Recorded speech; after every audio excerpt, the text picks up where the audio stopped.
ರಸ್ತೆ ಗುಂಡಿಗಳಿಗೆ ಬಿಜೆಪಿನೇ ಪಿತಾಮಹ ಅಂತ ಮಾನ್ಯ ಉಪಮುಖ್ಯಮಂತ್ರಿ ಆಗಿರುವಂತಹ ಡಿ.ಕೆ. ಶಿವಕುಮಾರ್ ಅವರು ವ್ಯಾಖ್ಯಾನ ಮಾಡಿದ್ದಾರೆ. ರಸ್ತೆ ಗುಂಡಿ ವಿರುದ್ಧ ಬಿಜೆಪಿ ಅಭಿಯಾನಕ್ಕೆ ಡಿ.ಕೆ. ಶಿವಕುಮಾರ್ ಟಾಂಗ್ ಕೊಟ್ಟಿರುವಂತ ರೀತಿ ಇದು. ಅವರ ಕ್ಷೇತ್ರಗಳಿಗೆ ದುಡ್ಡನ್ನು ಕೊಟ್ಟಿದ್ದೀವಲ್ವಾ, ಅದರಲ್ಲೇ ಗುಂಡಿ ಮುಚ್ಚಲಿ. ಅವರು ಗುಂಡಿ ಯಾವಾಗಲೂ ಇದ್ದೇ ಇರುತ್ತೆ, ಮುಚ್ಚುತ್ತಲೇ ಇರುತ್ತವೆ. ನಮ್ಮ ಸರ್ಕಾರ ಎಷ್ಟು ಕೊಡಬೇಕು ಅಷ್ಟು ಕೊಡುತ್ತೆ. ರಸ್ತೆ ಗುಂಡಿಯ ವಿರುದ್ಧ ಬಿಜೆಪಿ ಅಭಿಯಾನಕ್ಕೆ ಡಿ.ಕೆ. ಟಾಂಗ್ ಕೊಟ್ಟಿರೋದು. ಏನು ಮಾತನಾಡಿದ್ದಾರೆ ಡಿ.ಕೆ. ಶಿವಕುಮಾರ್ ಅವರು ನೋಡೋಣ. ದಲ್ಲಿರುವಂಥ ಕಾಂಗ್ರೆಸ್ ಸರ್ಕಾರ ಇದು ಗುಂಡಿಗಳ ಸರ್ಕಾರ. ಈ ಕ್ಯಾಬಿನೆಟ್ ಪೂರ್ತಿ ಗುಂಡಿಗಳ ಕ್ಯಾಬಿನೆಟ್. ಒಂದು ರೀತಿ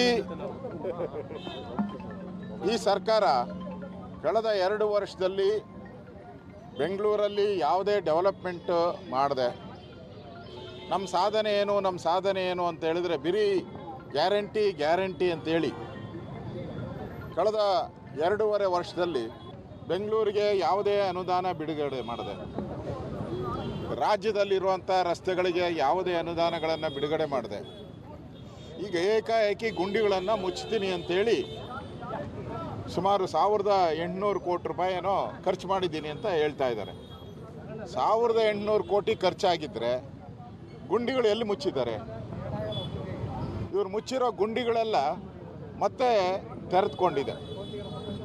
ಹಣ ಟ್ಯಾಕ್ಸ್ ಪೇಯರ್ಸ್, ಬಡವ ಕೊಟ್ಟಂಥ ಟ್ಯಾಕ್ಸ್ ಪೇಯರ್ಸ್ ಹಣ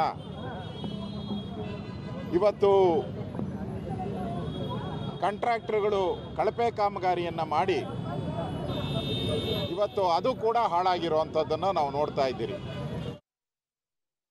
ಅಶೋಕ್ ಅವ್ರ ಗೌರ್ಮೆಂಟ್ 20,000 ಗುಂಡಿ ಇತ್ತು ಅಂದ್ಬಿಟ್ಟು ಕೋರ್ಟ್ಗೆ ಅಫಿಡವಿಟ್ ಫೈಲ್ ಮಾಡಿದ್ದಾರೆ. ಅರ್ಥ ಆಯ್ತಾ? ಅವ್ರಿಗೆ ಏನಿಲ್ಲ, ಗುಂಡಿ ಮುಚ್ತಾ ಇದೀವಿ ಅನ್ನೋದು ಅವ್ರಿಗೆ ಗೊತ್ತು. ಅವ್ರ ಕ್ಷೇತ್ರದಲ್ಲಿ ಈಗೆಲ್ಲ ದುಡ್ಡುಗಳು ಕೊಟ್ಟಿದ್ದೀವಲ್ಲ, ಮುಚ್ಚಲಿ. ಅವರು ಗುಂಡಿಗೆ ಯಾರಪ್ಪ ಪಿತಾಮಹ ಅಂದ್ರೆ ಅವ್ರ ಸರ್ಕಾರ. ಗುಂಡಿ ಇದ್ದೇ ಇರ್ತದೆ, ಯಾವಾಗಲೂ ಕೂಡ ಇದ್ದೇ ಇರ್ತದೆ, ನಡೀತಾನೆ ಇರ್ತದೆ. ನಾವು ಎಷ್ಟು ಮಾಡಬೇಕೋ ಮುಚ್ಚಾ ಇದೀವಿ. ರಸ್ತೆ ಮಾಡ್ಲಿಕ್ಕೆ ಎಷ್ಟು ಕೊಡಬೇಕೋ ಕೊಡ್ತಾ ಇದೀವಿ.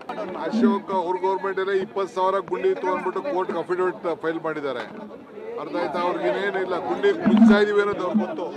ಅವ್ರ ಕ್ಷೇತ್ರದಲ್ಲಿ ಈಗೆಲ್ಲ ದುಡ್ಡುಗಳು ಕೊಟ್ಟಿದ್ದೀವಲ್ಲ, ಮುಚ್ಚಲಿ. ಅವರು ಗುಂಡಿಗೆ ಯಾರಪ್ಪ ಪಿತಾಮಹ ಅಂದ್ರೆ ಅವ್ರ ಸರ್ಕಾರ. ಗುಂಡಿ ಇದ್ದೇ ಇರ್ತದೆ, ಯಾವಾಗಲೂ ಕೂಡ ಇದ್ದೇ ಇರ್ತದೆ, ನಡೀತಾನೆ ಇರ್ತದೆ. ನಾವು ಎಷ್ಟು ಮಾಡಬೇಕೋ ಮುಚ್ಚಾ ಇದೀವಿ. ರಸ್ತೆ ಮಾಡ್ಲಿಕ್ಕೆ ಎಷ್ಟು ಕೊಡಬೇಕೋ ಕೊಡ್ತಾ ಇದೀವಿ.